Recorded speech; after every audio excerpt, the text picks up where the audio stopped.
श्री गणेशाय नमः। पार्वती जी का परमेश्वर शिव की महत्ता का प्रतिपादन करना, रोष पूर्वक जटिल ब्राह्मण को फटकारना, सखी द्वारा उन्हें फिर बोलने से रोकना तथा भगवान शिव का उन्हें प्रत्यक्ष दर्शन दे अपने साथ चलने के लिए कहना। पार्वती बोली, बाबा जी, अब तक तो मैंने यह समझा था कि कोई दूसरे ज्ञानी महात्मा आ गए हैं, परंतु अब सब ज्ञात हो गया है। आपकी कलई खुल गई है। आपसे क्या कहूँ, विशेषतः उस दशा में जब आप अवध्य ब्राह्मण हैं। ब्राह्मण देवता, आपने जो कुछ कहा है वह सब मुझे ज्ञात है, परंतु वह सब झूठा ही है, सत्य कुछ नहीं है। आपने कहा था कि मैं शिव को जानता हूँ। यदि आपकी यह बात ठीक होती तो आप ऐसी युक्ति एवं बुद्धि के विरुद्ध बात नहीं करते। यह ठीक है कि कभी कभी महेश्वर अपनी लीला शक्ति से प्रेरित हो तथा कथित अद्वेष वेश धारण कर लिया करते हैं, परंतु वास्तव में वे साक्षात पर ब्रह्म परमात्मा हैं। उन्होंने स्वेच्छा से ही शरीर धारण किया है। आप ब्रह्मचारी का स्वरूप धारण कर मुझे ठगने के लिए उद्यत हो यहाँ आए हैं और अनुचित एवं असंगत युक्तियों का सहारा ले छल कपट से युक्त बातें बोल रहे हैं। मैं भगवान शंकर के स्वरूप को भली भांति जानती हूँ, इसलिए यथोयोग्य बात कर रही हूँ, तत्व का वर्णन करती हूँ। वास्तव में शिव निर्गुण ब्रह्म हैं, कारणवश सगुण हो गए हैं। जो निर्गुण हैं, समस्त गुण के ज्ञाता हैं, उनकी जाति कैसे हो सकती है? वे भगवान सदाशिव समस्त विद्याओं के आधार हैं। फिर उन पूर्ण परमात्मा को किसी विद्या से क्या काम? पूर्व काल में कल्प के आरंभ में भगवान शंभु ने श्री विष्णु को उच्छ्वास स्वरूप रूप से संपूर्ण वेद प्रदान किए थे। अतः उनके समान उत्तम प्रभु दूसरा कौन है जो सबके आदि का कारण है? उनकी अवस्था अथवा आयु का माप तौल कैसे हो सकता है? प्रकृति उन्हीं से उत्पन्न हुई है, फिर उनकी शक्ति का दूसरा क्या कारण हो सकता है? जो लोग सदा प्रेम पूर्वक शक्ति के स्वामी भगवान शंकर का भजन करते हैं, उन्हें भगवान शंभु प्रभु शक्ति, उत्साह शक्ति और मंत्र शक्ति, ये तीनों अच्छे शक्तियां प्रदान करते हैं। भगवान शिव के भजन से ही जीव मृत्यु को जीत लेता है और निर्भय हो जाता है, इसलिए तीनों लोकों में मृत्युंजय नाम प्रसिद्ध है। उन्हीं के अनुग्रह से विष्णु विष्णु तत्व को, ब्रह्मा ब्रह्म तत्व को और देवता देव तत्व को प्राप्त हुए हैं। शिव जी का पक्ष लेकर बहुत बोलने से क्या लाभ है? वे भगवान स्वयं ही महाप्रभु हैं। कल्याण रूपी शिव की सेवा से यहाँ कौन सा मनोरथ सिद्ध नहीं हो सकता? उन महादेव जी के पास किस बात की कमी है जो वे भगवान सदाशिव स्वयं मुझे पाने की इच्छा करें? यदि शंकर की सेवा न करें तो मनुष्य 7 जन्मों तक दरिद्र होता है और उन्हीं की सेवा से सेवक को लोक में कभी नष्ट न होने वाली लक्ष्मी प्राप्त होती है। जिनके सामने 8 सिद्धियां नित्य आकर सिर नीचा किए इस इच्छा से नृत्य करती हैं कि वे भगवान हम पर संतुष्ट हो जाएं, उनके लिए कोई भी हितकर वस्तु दुर्लभ कैसे हो सकती है? यद्यपि यहाँ मांगलिक कही जाने वाली वस्तुएं शंकर का सेवन नहीं करती, तथापि उनके स्मरण मात्र से ही सबका मंगल होता है। जिनकी पूजा के प्रभाव से उपहास की संपूर्ण कामनाएं सिद्ध हो जाती हैं, सदा निर्विकार रहने वाले उन परमात्मा शिव में विकार कहाँ से आ सकता है? जिस पुरुष के मुख में निरंतर शिव यह मंगलमय नाम निवास करता है, उसके दर्शन मात्र से ही अन्य सब सदा पवित्र हो जाते हैं। जैसा कि आपने कहा है, वे चिता का भस्म लगाते हैं, परंतु यदि उनका लगाया हुआ भस्म अपवित्र होता तो उनके शरीर से झड़कर गिरे हुए उस भस्म को देवता लोग सदा अपने सिर पर कैसे धारण करते?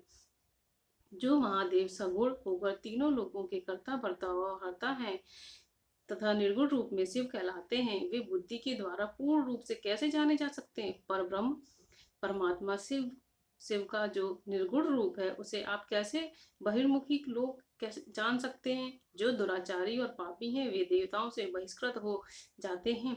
ऐसे लोग निर्गुण शिव के तत्व को नहीं जानते। जो पुरुष तत्व को न जानने के कारण यहाँ शिव की निंदा करता है, उसके जन्म का भर सारा संचित पुण्य, जन्म भर का सारा संचित पुण्य भस्म हो जाता है। आपने जो यहाँ अमित तेजस्वी महादेव जी की निंदा की है और मैंने जो आपकी पूजा की है, उससे मुझे पाप की भागवनी होना पड़ा है। शिवद्रोही को देखकर वस्त्र सहित स्नान करना चाहिए। शिवद्रोही का दर्शन हो जाने पर प्रायश्चित करना चाहिए। इतना कहकर पार्वती जी उस ब्राह्मण पर अधिक रुष्ट होकर बोली, अरे रे दुष्ट, तूने कहा था कि मैं शंकर को जानता हूँ, परंतु निश्चय ही तूने उन सनातन शिव को नहीं जाना है। भगवान रुद्र को तू जैसा कहता है वे वैसे क्यों न हो, उनके जैसे भी बहुसंख्य रूप क्यों ना हो, सत्पुरुषों के प्रियतम नित्य निर्विकार वे भगवान से भी मेरे अभिष्टतम देव हैं। ब्रह्मा और विष्णु भी कभी उन महात्मा हर के समान नहीं हो सकते, फिर दूसरे देवताओं की तो बात ही क्या, क्योंकि वे सदैव काल के अधीन हैं। इस प्रकार अपनी शुद्ध बुद्धि से तत्व विचार कर मैं शिव के लिए वन में आकर बड़ी भारी तपस्या कर रही हूँ। वे भक्त वत्सल सर्वेश्वर शिव ही हम सबके परमेश्वर हैं। तीन दीनों पर अनुग्रह करने वाले उन महादेव को ही प्राप्त करने की मेरी इच्छा है। ब्रह्मा जी कहते, नारद ऐसा कहकर गिरिराज नंदिनी गिरिजा चुप हो गईं और निर्विकार चित्त से भगवान शिव का ध्यान करने लगी। देवी की बात सुनकर वह ब्रह्मचारी ब्राह्मण ज्यों ही कुछ फिर कहने के लिए उद्यत हुआ, त्यों ही शिव में आसक्त चित्त से होने के कारण उनकी निंदा सुनने से विमुख हुई पार्वती अपनी सखी विजया से शीघ्र बोली, सखी, इस अधम ब्राह्मण को यत्न पूर्वक रोको। यह फिर कुछ कहना चाहता है। यह केवल शिव की निंदा ही करेगा। जो शिव की निंदा करता है केवल उसी को पाप नहीं लगता, जो उनकी निंदा सुनता है वह भी यहाँ पाप का भागी होता है। भगवान शिव के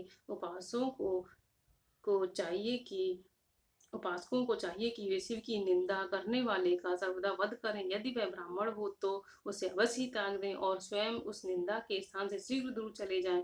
यह दुष्ट ब्राह्मण फिर शिव की निंदा करेगा। ब्राह्मण होने के कारण यह वध्य तो नहीं है, अतः त्याग देने योग्य है। किसी तरह भी इसका मुंह नहीं देखना चाहिए। इस स्थान को छोड़कर हम लोग आज ही किसी दूसरे स्थान में शीघ्र चले जाते हैं, जिससे फिर इस अज्ञानी के साथ बात करने का अवसर न मिले। ब्रह्मा जी कहते हैं, नारद ऐसा कहकर आप उमान ने ज्यों ही अन्यत्र जाने के लिए पैर उठाया, त्यों ही भगवान शिव ने अपने साक्षात स्वरूप से प्रकट हो प्रिया पार्वती का हाथ पकड़ लिया। शिवा जैसे स्वरूप का ध्यान करती थी, वैसा ही सुंदर रूप धारण करके शिव ने उन्हें दर्शन दिया। पार्वती ने लज्जावश अपना मुंह नीचे की ओर कर लिया। तब भगवान शिव उनसे बोले, प्रिय, मुझे छोड़ के कहाँ जाओगी? अब मैं फिर कभी तुम्हारा त्याग नहीं करूंगा। मैं प्रसन्न हूँ, वर मांगो, मुझे तुम्हारे लिए कुछ भी आदेह नहीं है। देवी, आज से मैं तपस्या के मूल खरीदा हुआ तुम्हारा दास हूँ। तुम्हारे सौंदर्य ने भी मुझे मोह लिया है। अब तुम्हारे बिना मुझे एक क्षण भी युग के समान जान पड़ता है। लज्जा छोड़ो, तुम तो मेरी सनातन पत्नी हो, गिरिजा नंदिनी महेश्वरी। मैंने जो कुछ कहा है उस पर श्रेष्ठ बुद्धि से विचार करो। सुस्थिर चित्त वाली पार्वती, मैंने नाना प्रकार से तुम्हारी बारंबार परीक्षा ली है। लोक लीला का अनुसरण करने वाले मुझ स्वजन के अपराध को क्षमा कर दो। शिवे, तीनों लोकों में तुम्हारी जैसी अनुरागिणी मुझे दूसरी कोई नहीं दिखाई देती। मैं सर्वदा तुम्हारे अधीन हूँ, तुम्हारी इच्छा पूर्ण हो।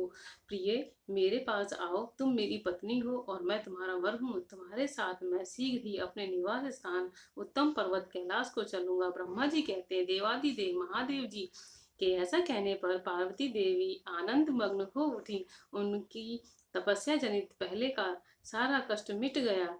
मुनि श्रेष्ठ सती साध्वी पार्वती की सारी थकावट दूर हो गई, क्योंकि परिश्रम का फल प्राप्त हो जाने पर प्राणी का पहले वाला सारा श्रम नष्ट हो जाता है। ओम नमः शिवाय। हर हर महादेव।